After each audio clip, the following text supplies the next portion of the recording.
All right, good morning once again. Welcome back. This is Good Morning Kenya. Of course, you are right in time for people and politics. And if it is Tuesday, you know how we do it. After that, traffic update is now going to be an intense kind of debate for the next 1 hour. So, and as always, we welcome your feedback, questions or comments, and we'll be sampling them during and at the tail end of this program. And with me, as always, I'm joined by one gentleman via Zoom. We have got Joseph Simekha. Good morning to see you once again. Joseph Simekha. Is going to be a good show. Good to see you. In studio, I have Dr. Rotich Joseph, who is also with me here in studio. And I also being joined by Dr. David Matsanga. I will tell you his other name that many people do not know. Okay? There is a name that David Matsanga uses. I will tell you that name. Unless you don't want me to say that, but yes, I will tell Joseph Rotich, your other name, it starts with N, all right? It starts with N. So Rotich, get ready for that. So ladies and gentlemen, let's get into it. And first of all, let me start with you, Rotich. The examinations results were released yesterday, and the students have done amazingly well, despite the COVID pandemic. I think, Oloo, I must congratulate the Minister of Education. Yes. He did a superb job. And the Minister himself was personally involved in the supervision. And the teachers also who put up with a lot of pressure. Yes. And I don't want to forget the parents. The parents did a lot of work. You know, along the 9 months when the schools were closed because of the corona pandemic. Yes. The students were with the parents. And I overheard some of the schools saying that the parents were the ones who were supervising actually their candidates or their children when they were at home. Because most of them actually read online, even though not many of them had that opportunity. Yeah. But what we learned from the interviews that was undertaken by the media about what the parents had to do, or what the parents did, they did a superb job. So, I mean, the parents all over Kenya, you deserve our congratulations, the teachers, and the Ministry of Education, which supervise everything. May God bless you. Absolutely. You did us proud. And you know, Oloo, I had a candidate, and I'm proud that I'm among the people. Oh, okay. So we thank God for all these things. Absolutely. And as parents, or Joseph Simekha as a parent, David Matsanga also as a parent, how do you take this? It came at a very hard time for, the entire universe was under lockdown. Joseph Simekha, what's your take on this? Thank you very much, Victor. As I congratulate the candidates, all the candidates, literally all the candidates, I should just hope that it reminds the situation we've been through with regards to coronavirus and how it affected education.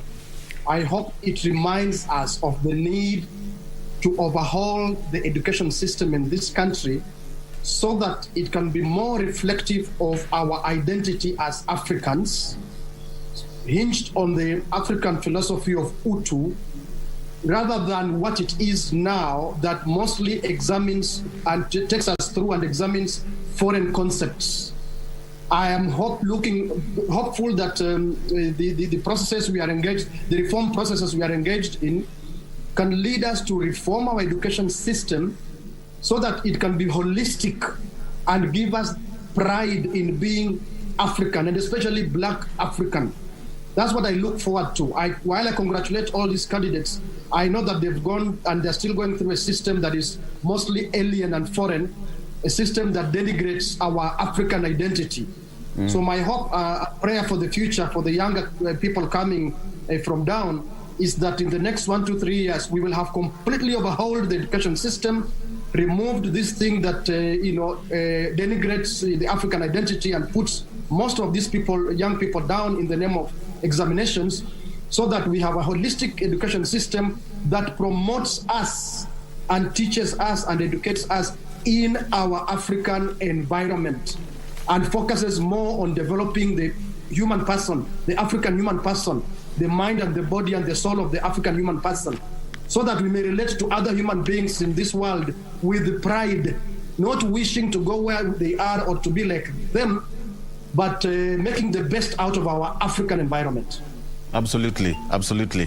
And Dr. Matsanga, it's a very I mean, it was quite an intense kind of moment, and teachers went through hard times, students also went through hard times, getting to do online classes with hard moments, but still, they made it. But even as you answer that, boys still perform better than girls. Dr. Matsanga.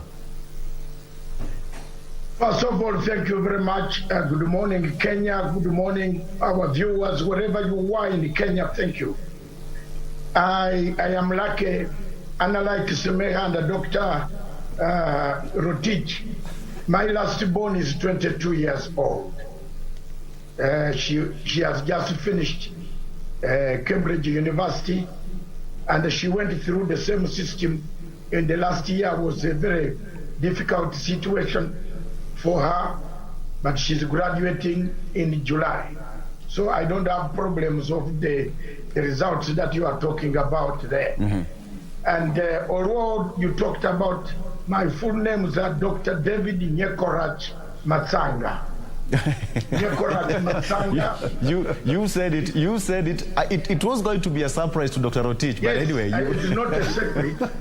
It is Dr. David Matsanga, son of Africa. And Nyekorach in Luo means I don't have fitina with anybody. I don't have sina fitina from my back home. Are you sure? I was born around there. When are you sure? Are you sure? Are you sure your name depicts what you're saying? Yes, my name depicts. I don't have fitina, sina, nye, korach, no fitina. The rules across in Kenya can think differently, but the rules across in Uganda, yes. Nye korach means no fitina, nyeko rach. I don't have any problem, no envy. I am a man who laughs through all the time. That's why God has kept me here at the age of 65. Absolutely. And I'm proud to be, I'm one of those who doesn't hide his age. There are some people who want to cut their age by even, dyeing their hair. I don't dye hair. I just leave it as it is. When it comes, it comes. Yes. So there you are, Onyango, Victor Oloo. Coming back to the point, so that Rotich is now satisfied. And you can see Rotich in the studio laughing. You had told him about the name. It's not secret. That's my name. I like it so much. Yes. And about the students. Yes. I am very happy, and I agree with some my comrade from Vihiga. I don't know what he's still doing in Vihiga, but time will tell. I agree with him. When this pandemic has taught us one lesson, and I want Magoha to listen to me. He's an elder. He's a professor beyond us.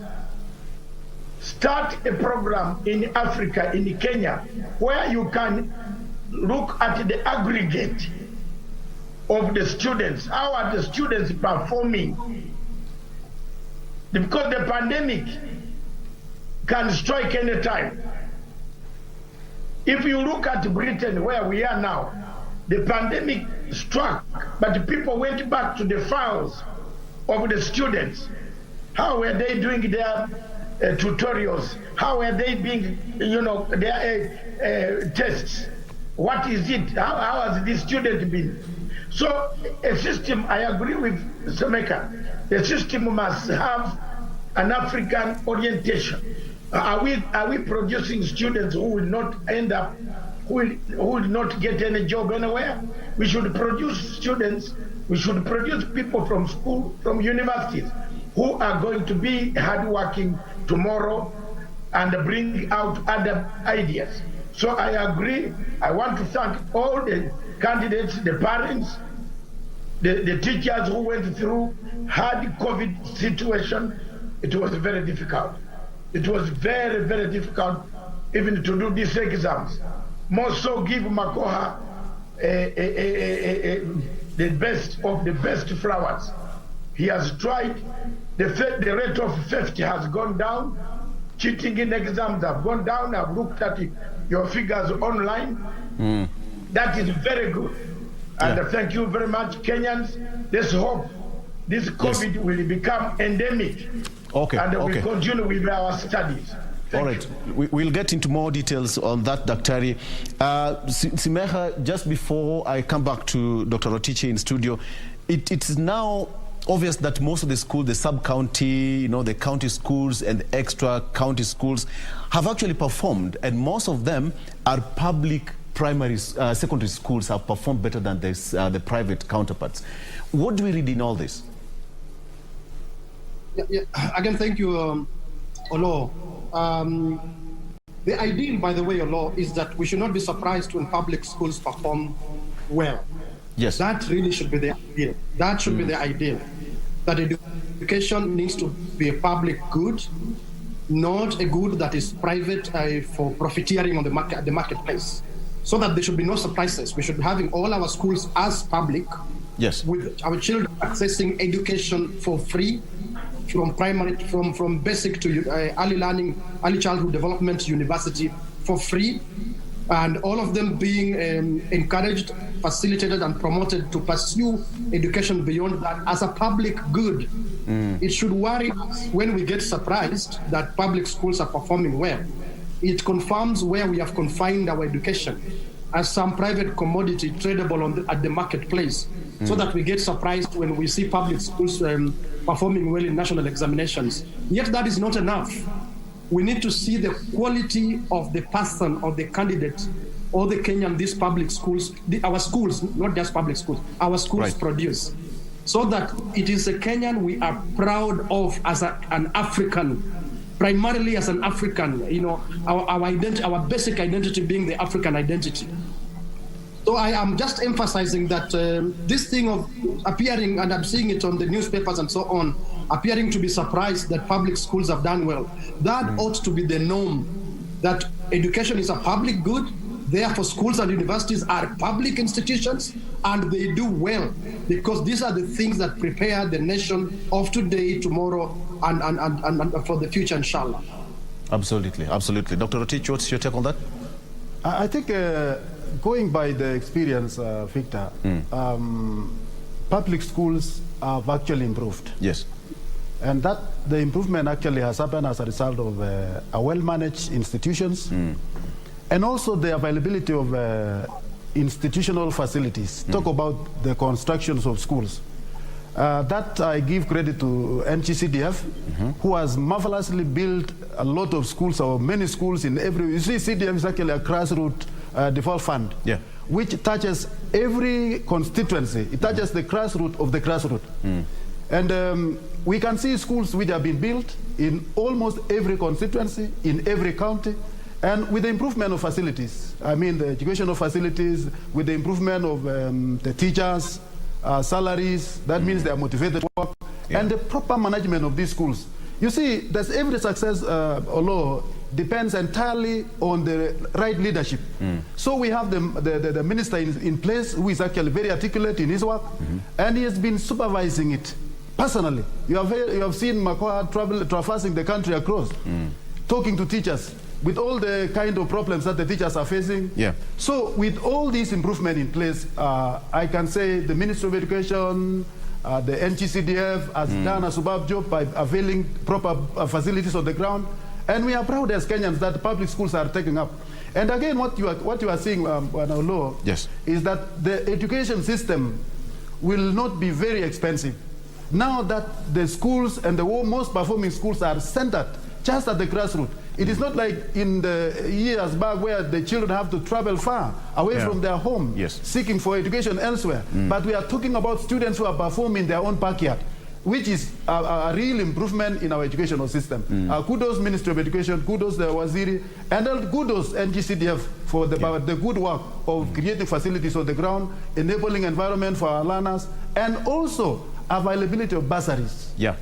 You talk about bursaries that are available through CDF, through the county governments, the presidential bursary, and all these have actually accumulated to beef up the needs of our children. And I'm proud as a Kenyan to see how education system is. And even during this process, we saw the return of academic giants way back in the 90s, in the in early 80s. They are back. Yes, it is not a miracle that we are seeing what we are seeing. It is out of a well-planned kind of work. And my friend was talking about customizing our education to suit our needs. Yes. We have the we call the CBC. CBC. This is a curriculum that has been coined to improve the talents directly. So we are hopeful that this system actually will succeed, because we shall be bringing up the breed of a society that will build this nation as we eye towards the 2030 or our industrialized nations. So as we are improving our education system, as we are planning our children towards the right quality education based on their skills and talents, I think we are heading a good direction as a country. Absolutely. Let me bring in Dr. Matsanga here. Dr. Matsanga, the result shows that boys performed better than girls in the examination, with 50.9% of boys and 49.9% of girls. What do you make of that, Dr.? Well, there are several factors that affect the girls in performance. Some of them that can be healed or cured by the system, by the education ministry and the planning, the policies of the ministry. Yes. And the government. For example, girls spend most of the time also when girls leave their houses.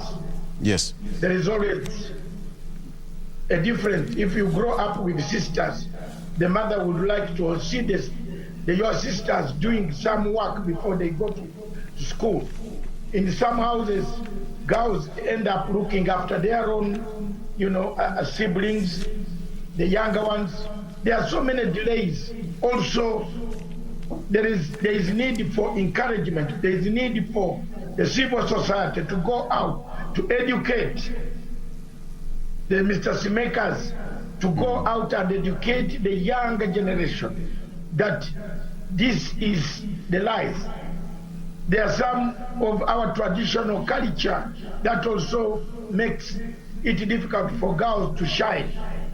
Some of the tribes, especially for us in my country, we have dealt a blow to some of the cultures, like any Karamoja, for example. Yes.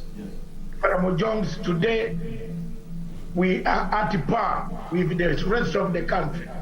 So some of these cultures are still a setback to the younger ladies. So we must go out, the civil society, civic education, encouraging parents to take their children, take them on equal basis, and encourage them to go out. Also, girls to boys, there are so many impediments which some of them touch the lives of younger ladies. The rate of pregnancies.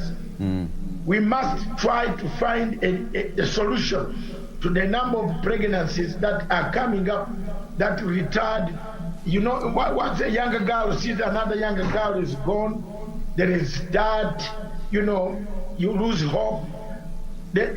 Let's work on those type of tactics. Let's put there punitive measures that people who go out, and I saw yesterday a lawyer friend of mine sending me a message that in Busia, there was somebody where they were doing changa, brew, local brew. I think, Mr. Baker, you heard that story. And then when the police came in, they found a 10-year-old girl. The mother had gone with her to do the brew, but left the girl at the scene. So the girls are taken as a precious commodities. But at the same time, if they are protected and not told to go to school, it could also bring out the bad grades. Okay. Another point which could bring the bad grades, briefly, is there is that what can I say? Inferiority sort of complex. Inferiority complex. Yes, when you are in a school with boys tend to say, what? You don't know anything. Bullying also can threaten girls not to do well in their schools. But overall, it's not very far. If we can seal a few loopholes, Victor, the girls will come up. There are bright girls out there. They will come up. If we give them good conditions, we give them sanitary towels, for example. Government should actually legalize sanitary towels. All right. Or each mixed school. Yes. Okay, thank you, Dr. Matsanga. Briefly, that Dr. Rotich, you are also parents. I think it's just in 30 seconds so that we discuss about that, and then we ask this question: boys perform better than girls? I think to me it has been almost. I can say for this examination that took place, the KCSE. I mean, I think previously you have seen girls actually trouncing the boys. This was somehow balanced, but. I have been seeing of late, in everything, talk about even the boy child. Yeah. It is most of the time, I mean, they are always disadvantaged lot. And we used to have this affirmative action of taking special cognizance that girls are a weaker sex and all this and that. But you see that position now is, it is overtaken by the time. Because girls are more stronger, they are more competitive, and they are more strong. So in this case, I think Kenyans should put now emphasis on how to help the boy child improve, because I think that's a forgotten part that we must do it. But of course, I want to tell you, there is no difference between a boy and a girl when it comes to academic. I used to be in a school where a girl was defeating me, and I was a hard-working fellow. So me, I've never seen a girl as a weaker sex. As far as the competition is concerned, when they are given the same environment, an enabling environment, both of them can perform well. So maybe, according to our culture, there must be, I mean, we could see some laxity among the boys, especially when it comes to their commitment to the education. But if that one is improved, they look at education positively, I'm expecting that there will be an equal competitive ground for both boys and girls. I don't see the difference. All right. Okay. Okay. All right. So on that end, I will come back to you, Dr. Simekha, in just a few. But before then, let's take a very short break. And when we come back, we are going to dig deeper and now straight dive into politics. Stick around. Welcome back. This is People in Politics. And we still continue with the discussion here. Now, let's get straight into the matters that affect you as a Kenyan. And let's talk about politics. And with me here is Dr. Joseph Rotich in studio. I have Dr. Joseph Simekha via Zoom, as well as Dr. David Matsanga also joining me via Zoom. So let's just get this straight into the track. Joseph Simekha, if I may just bring you in now. We also what happened in Parliament last week, all right? And we talked about it here a week or so ago, and it all happened, as you all put it. What do you make of what happened in Parliament last week? Quickly, as a recap. Thank you. Let me, in fact, link it to the discussion we've just been having. Yes. A lot of these things you are observing are an output, an outcome, and even impact of our education system. Yes. If I may also link it to the story, and you'll see why I'm winding it this way. If I link it to the story that Dr. Matsanga gave us of Changa and Busia, if our policymakers had gone through the right education system, nobody would ever criminalize Changa. Nobody would ever call Changa an illicit brew. Nobody would ever see things foreign as better than our own. Same way in the manner in which we behave in politics, my brother Oloo. If we had gone through an education system that educates for culture, yes, in the whole of this BBI process, we would have seen a lot more honesty, even where we differ. And I'm not suggesting that we should agree on everything. But there's been a lot of duplicity, a lot of dishonesty, a lot of hypocrisy, a lot of undercutting each other, because of our culturalization, the education system we've gone through that teaches us that you profit through cheating. You profit through, being a liar and cheating defrauding other people. We are all a product of that kind of education system and culture. And that's what you see in this BBI process. It was always going to happen, as we said it to you here, that Parliament was going to either have to reject or accept the BBI bill as is. And you saw people wondering, people who have been objecting to this and shouting it down publicly, whether for good reason or for bad reason, because as I said, we don't all have to agree. Yeah. But at the very minimum, we need to be honest. We need to be honest and say, look, I disagree with this and this aspect of this bill, but however, I support the overall, the concept, the principle, the spirit, but I disagree with the manner in which this has been done. I disagree with this content, but then overall I support, or the other way around. But you've seen a lot of duplicity, and it came out on the floor of Parliament. Yes. Because we are products of that kind of education system and culturalization that makes what is illicit profit, illicit character, bad character, bad behavior, actually pays in this country, unfortunately. We would rather have shown the people of Kenya that we are debating this thing honestly, sincerely, and very candidly, and then we show that our voting behavior reflects what we've been saying in private and in public. If I may just say that, do not be surprised that what you saw happen in the National Assembly is also more or less just what is going to happen in Senate. It's unfortunate also, just finally, Oloo, that there's quite a bit of hypocrisy. There are people who say good things, and I would like to give them benefit of doubt and say they mean well. Yes. But I ask them, where have you been?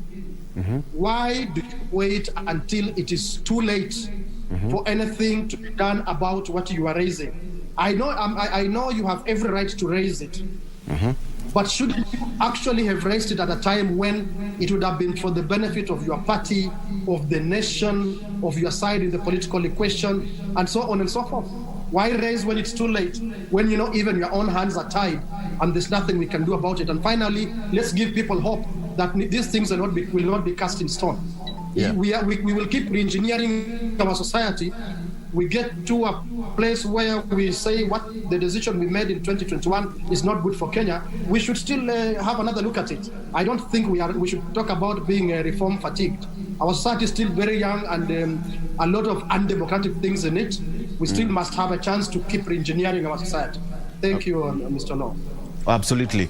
Let me just bring in Dr. Matsanga in this and also ask him, Doctor, I know you followed the proceedings in Parliament last week, and people voted the way you voted, and it's all out there, all right? What do you make of what happened in Parliament last week, Dr. Matsanga?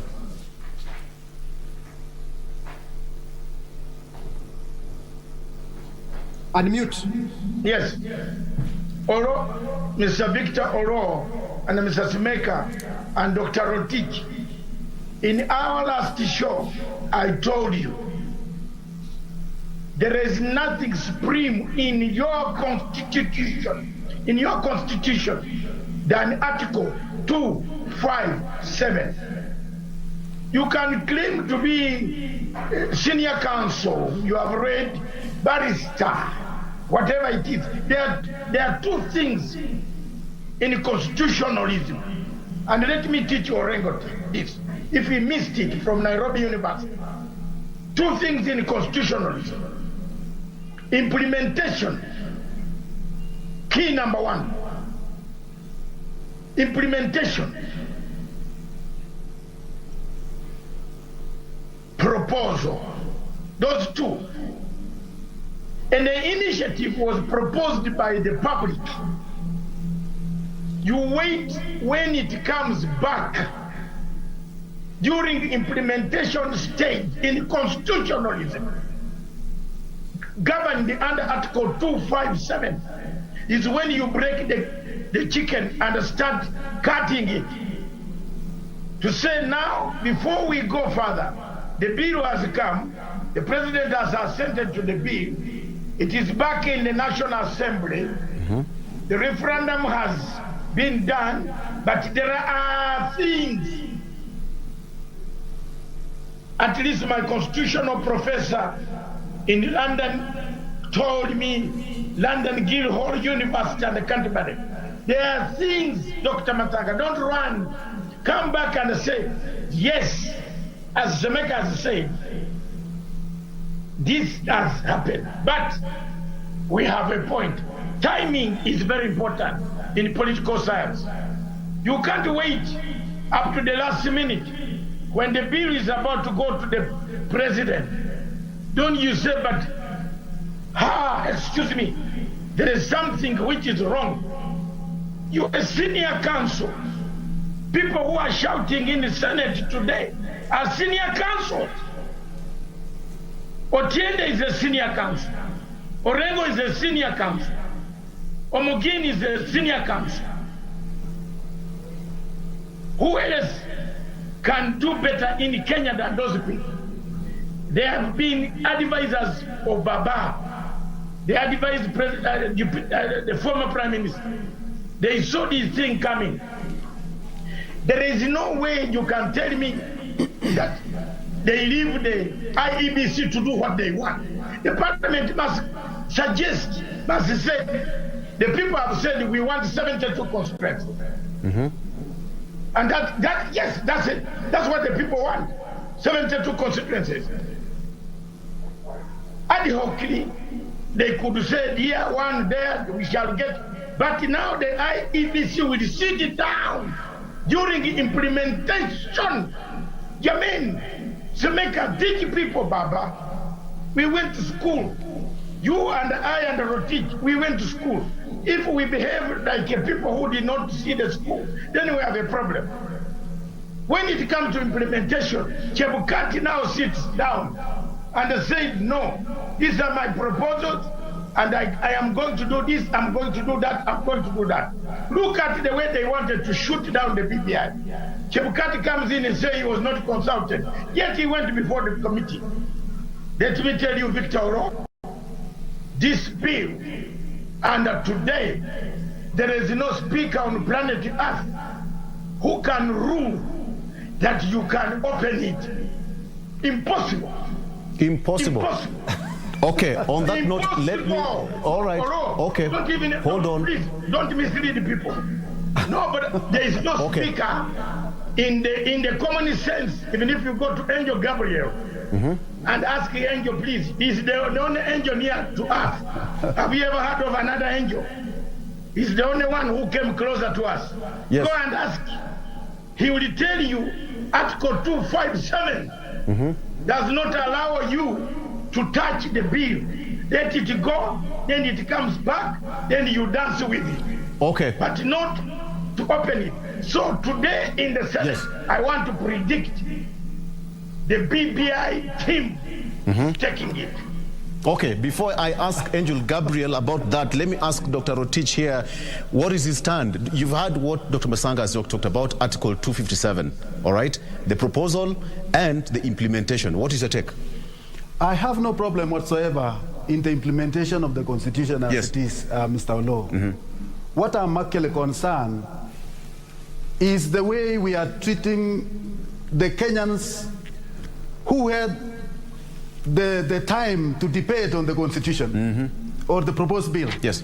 When this thing was taken to Parliament, it was taken to Parliament to be debated on.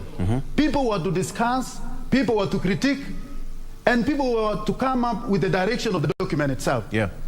What the real came that Orengo and Otiende and the rest of the Kenyans, they did it in good faith.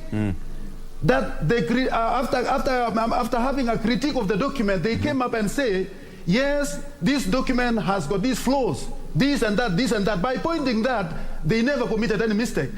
So when we put up a pressure that, yes, these people committed a mistake because they are the real guys who have been advising the Papa, I want to tell you by all means, yes, these are the senior councils. They still remain as the cream of the knowledgeable team of our society, as far as the constitutional making is concerned. Right. They have been in the process all along. Yes. When they critique the subject itself, that there are flaws in this document. But Dr. Matsanga would say that Parliament had no any particular role to change even a comma in Parliament. I'm telling you, the Constitution must have been taken the way it was taken. But the suggestion that Orengo and Otiende and the rest of the Kenyans, that this document can be improved, it was just an opinion from this great man. It was not a force. And I want to assure you, going by the way things are, even Orengo himself will vote yes. Okay, when the debate comes, no, I'm foreseeing that. Yeah. So what is there, my friend, is that these are independent minds. Okay, hold on, Matsanga. These are independent minds. Hold on, Matsanga. Yes. And it is not only Orengo. Matsanga, I'll come back to you. It is not only Otiende who raised up the whole thing. Continue, yes. Majority of Kenyans had the same mind, that if it is possible, if that opportunity would have been given to Kenyans to critique and maybe bring about suggestion. And of course it is in public domain that the document as it is has fared false. That is why we were saying the 13 county government voted for a faulty document, and the rest voted for the 13 one voted for the right document, and the rest was voted the faulty one. Now in this case, in any civilized mind, what comes into your mind when you look at that, yes, your document is not as good as what we anticipated. So in this case, for these good brains to think that we can do a better job than what was done, it is not a wrong thing. It is democracy. Yes, the Constitution says you cannot alter even a dot. We have no problem with that. Yes, the Constitution says that even they themselves, they ask, are we parliaments, be it the Senate, be it the National Assembly, or even be it the county government or whatever assemblies, are we only being used as conveyor belts, rubber stamps, and we just sit back? Then why was it that the document is still in parliament, is still in the Senate? It should have been done long time ago to get rid of it if they were not required to go into their own brains. Okay, before I bring in Dr. Matsanga, let me just bring Dr. Matsanga, just hold on that thought. Let me bring in Simekha here. Simekha, it's torn in between which one goes first, the people or the parliament. And here the parliament had no particular role to change, even a comma as they put it in that document. Simekha. I think, unlike what Dr. Matsanga said, I believe in this constitution, the most supreme is chapter 1. Yes. Chapter 1 is sovereignty of the people and supremacy of the constitution. That sovereign power, chapter 1, and particularly article 1, that sovereign power belongs to the people of Kenya. That ideally, they should make decisions in their best interest. And every so often, they may make decisions that are not even good for themselves. But once they make these decisions, hopefully in a fair environment, through fair processes, following procedure that we have laid down, following the law, when they've made these decisions, we should all respect them, unless, as has been said on your show several times, the same people again go back and change them, those decisions, either directly or through their representatives. So for now, unfortunately, be it as it may, the requirement for a popular initiative is just that. The role Parliament was given was to ventilate on it, bring out these issues, and I absolutely agree with Dr. Rotich that parliamentarians have a right to point out what is wrong with anything that comes before the floor of the House, either in committees or the floor or in the chamber, the debating chamber. Parliamentarians have every right, but they do not have a right to purport to want to interpret the Constitution in a manner that suits what they think is more important than anything else. Much as I agree with them, I've told you here, I agree with them in terms of substance. But if they want interpretation of the Constitution, particularly on how a bill from a popular initiative should be treated, that they should leave it to the High Court. It's not for them to interpret and say this is constitutional, this is unconstitutional. They may give an opinion, but they cannot make a finding. And I repeat, Oloo, that I agree with several aspects in substance of the things that have been raised by Senator Orengo, Omogeni, and my friend Otiende. I absolutely agree with the substance. But in terms of procedure, I fault their approach. It would have been very helpful to their own party if they'd brought these things earlier, if they'd brought up these things, and this I'm just responding to what Dr. Rotich is saying. Sometimes you can say very good stuff, very fantastic stuff, but too late, it will not help anybody. Well, it may educate us, and we may use this stuff for the future. So let us not get frenzied and too excited. Let us accept this education they've given us and say that, inshallah, for those who will be there, we use it to continue working on reforming our society in future. And then finally, constitutions are not made by and for lawyers alone. We cannot reduce constitutions to be about the law and lawyers. They are for all of us. Even a farmer, a doctor, a public administrator, a sociologist, and so on have every right, and it's an equal right. None of the professions can claim to know better than the other in matters of the Constitution. Right. They're not just legal documents. They are much more than legal documents. So right now where we are in a political process. Let's just understand that. We are in a political phase. It is to do with the negotiation, how you communicate with people. And this gentleman could have said these things perhaps in a slightly more different way, and these things would have been received better, knowing that we are in a political context. I should hope that that is what will be understood, so that we, out of anger, we don't lose the good things they brought up. We keep them with the purpose of using these things and many others that others have not had an opportunity to bring up to improve our society in the near future. All right. Let me just bring in Dr. Matsanga here. Dr. Matsanga, even as you're going to respond briefly on that, let me just ask you this question. We saw what MPs allied to Deputy President William Ruto and the Tanga wing of the movement voted, most particularly Kimani Ngunjiri of Bahati. Did you expect that? And should that worry Deputy President William Ruto? First of all, let me go back to Dr. Rotich. Yes, briefly. And I tell him that the Constitution is not only the lawyers. Dr. Rotich, even you who studied finance, you have a right to interpret the Constitution. Right. Please, it's not the only lawyers, sir. And don't give these people a lot of mileage. They have failed here. As Simekha says, they had the time to change this thing. They had the time to talk to Raila. They didn't. They waited to ambush. I don't want to say something here which I know why Orengo is doing so. No, I don't want to say it. Please but let me come to this question. It is a people's initiative. And Simekha, please get this today. There is a difference between a parliamentary initiative and a people's initiative. Period. You have cited the overall constitution chapter here of the people. They are sovereign. The people have decided. You have no right single-handedly, whether you have 200 degrees of law, to sit in a chamber and start discussing what the people initiative they have voted for, written 4 million signatures. What constitutionalism did you study in Nairobi University? Which one? Show me. And then we go to that professor and remove his degree. You can't. You must abide by the 257. Yes.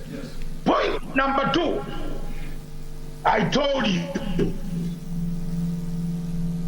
Simekha and Rotich, especially Rotich and Simekha. So, for me and Simekha, we seem to have been away from this drama. I told you that, look, by 2022 June, people will become Peter, I don't know you. I don't know you. Have you seen what Kimani Ngunjiri said? My dear, he looked behind, he looked here, he said, no. If I vote against, you know the words he used. He said, if I vote against this, what will I tell the people of the mountain?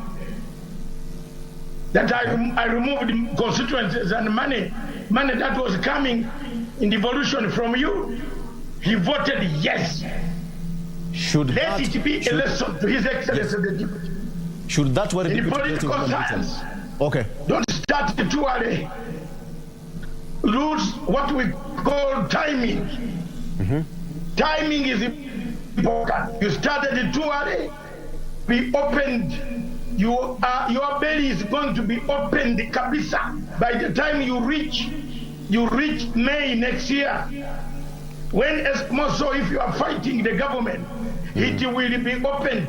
These MPs, and I assure you, there is nobody in Nyoro will win a constituency in Mount Kenya and come to parliament. Impossible. I'm still here, and God help me to witness this. The people who are going, if I were the deputy president, I should keep my money first for my children. Because the pattern is going to be the same. Okay. I'm telling you. Okay. Let me finish this. The voting pattern of Kenya is going to be the same like what is on the floor in the parliament. You tell me, the MP Gunjiri now, you mean he's going to go to his voters in Bahati and tell them to vote against the referendum? Will he do that? No. It's the a matter man of wait from and see. Sambweni, will he tell the voters to vote against the referendum? No. Okay, Tell me. hold on. So the voting pattern, Mr. Deputy President, okay. you ask me a direct question. Sawa. All right. Let me just bring in Dr. President. Rotich here. Hold on, Matsanga. No, let me give advice to him. Hold on, Dr. Matsanga, hold on. Keep your little money. Okay. Because it is going to be difficult. You might not have any by the end of July next year. We'll be right here, Dr. God willing, we'll be right here to talk about that come next year. Dr. Rotich, you've heard what the two gentlemen are saying. Okay. They're hammering his money. Okay, Dr. Matsanga. Okay, I will meet your mic. I will meet your mic. Okay, all right. Okay, Dr. Rotich. I think, Mr. Oloo, yes, there is something that we need to elaborate. Right. And it should be understood by those who have the narrative that the deputy president hates the PPI.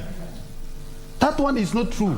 I have never heard anywhere where the deputy president has said he doesn't need or he doesn't want the PPI. No. I have never heard anywhere. So this narration insinuating as if the deputy president is against the PPI, it is something that is orchestrated by politicians who are actually against this move. And in this case, let me tell you, Mr. Oloo, what the deputy president raised, and it is in public domain, is that can we have our priorities right as a nation? We are under an economic depression in this country. Our people are fighting with real poverty. We are in the midst of the pandemic, Corona. Can we put our priorities right? We don't have to spend talking a lot over PPI. We don't want to spend a lot over PPI. This is something we can agree. This is something we can table. We agree on whatever the content it should be. That is why he was propagating for a non-contested referendum. Right. What was the issue? A non-contested referendum is a referendum that could have been free from politics. But people who are drawn to politics, they want to entice and bring on board everything to do with politics. To portray as if the deputy president hates the PPI. That is not, and it has never been. No. What the deputy said, can we put our priorities right? What are our priorities as a nation? Is it to spend on the PPI or to spend in saving the lives of the people during the corona pandemic? Those are his concerns. If we could agree on and say this is our document, this is how it looks like, and we move on without a non-contestation, we would be a free country. But now let me ask you this one. Let me ask you this one. What's now the essence of having a referendum if it's non-contested? There was no need for referendum, and there was no need for if there was no contestation, we were going to have a document without really spending in it. That was his mind. Okay, great. And let me tell you, thank you. I have also seen in some quarters some people propagating the same. You saw after the passing of the PPI in Parliament, yes, some leaders came up and said, no, we have seen, we have the numbers, we are strong. We can even go further and impeach the deputy president. I mean, was it a contest between PPI and the deputy president, or it was a contest of the PPI to be passed to the referendum? I mean, that is the bottom line. It is a question that we must, the provocators, those who are against the deputy president, they should not bring in these issues. They are open. Kenyans are not cows. They know and they mean well for this country. So this is an issue that Kenyans must understand. Okay, let me ask you this. Before I go to Simekha, let me ask you this question. Senate resumes sittings today. Yes. They are going to debate it this week, and God willing, they are also going to vote. Are we likely to see a repeat of what happened in Parliament last year? It can even be more than what we saw. How? Many will vote. How? In terms of numbers? It is not about the numbers. Kenyans are not contesting against this personality and the other one. Kenyans are voting for a document that is their document. So in this case, since the public will have the final say, yes, since Kenyans will have the final say, and we have experience in this country whereby when you do something that is anti-state, the next day you will be followed. So why should I be followed? I have to protect my bread. So what I have to let it go, let the public decide. So I believe they will vote even more unanimous than what we witness in the National Assembly. Absolutely. Let me just bring in Simekha here. Joseph, you've heard what the two gentlemen are talking about. Senate starts its sittings today, and we are likely to see even them debating about the document and ultimately having a vote on it. What do we expect? Or what should we expect? Thank you, Mr. Oloo. In spite of the inadequacies and the mischief that has played out in the contents of the BBI constitutional amendment bill, I expect the Senate will highlight some of these things, but then still go ahead and approve of it, so that they can make way for it to go to a referendum. To speak about a non-contested referendum, I think that is an oxymoron.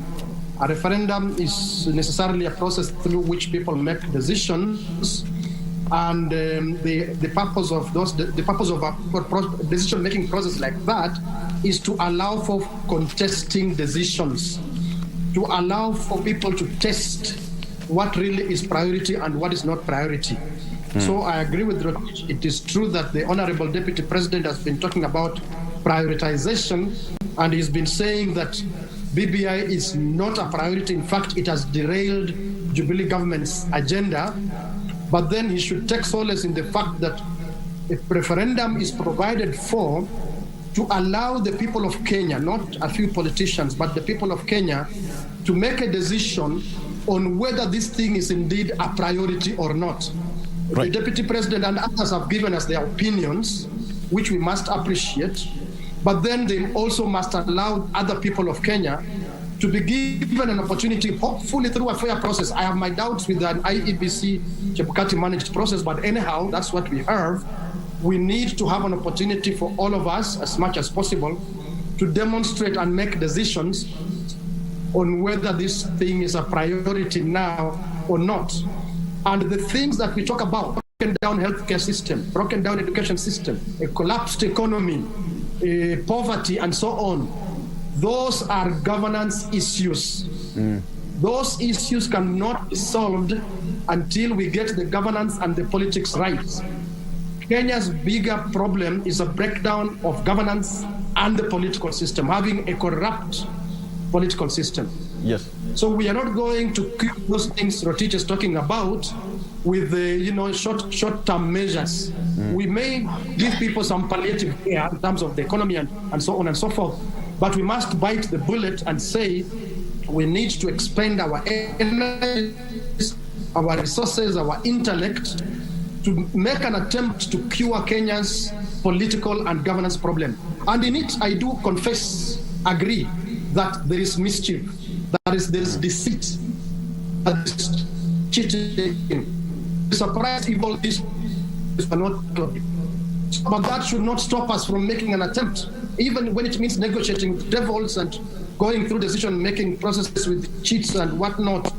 Why not? Why shouldn't we make an attempt to cure this perennial political and governance problem so that we can have a slightly, hopefully much more better foundation to deal with economic problems, social problems like education, healthcare, water, and so on and so forth. I expect that Senate will ventilate, individual senators will bring out what they, in their opinion, think is unconstitutional, and then they will give way to this bill to go to a referendum, even with its faults and with its mischief, so that the people of Kenya can play a role in deciding whether it's a priority or not, in accordance with the Article 1 and then Article 257, as Matsanga keeps saying. Thank you. Okay, gentlemen, my director tells me I only have 2 minutes to close, but I want to show you this picture as you give your final remarks. Kindly, 2 minutes only for the show.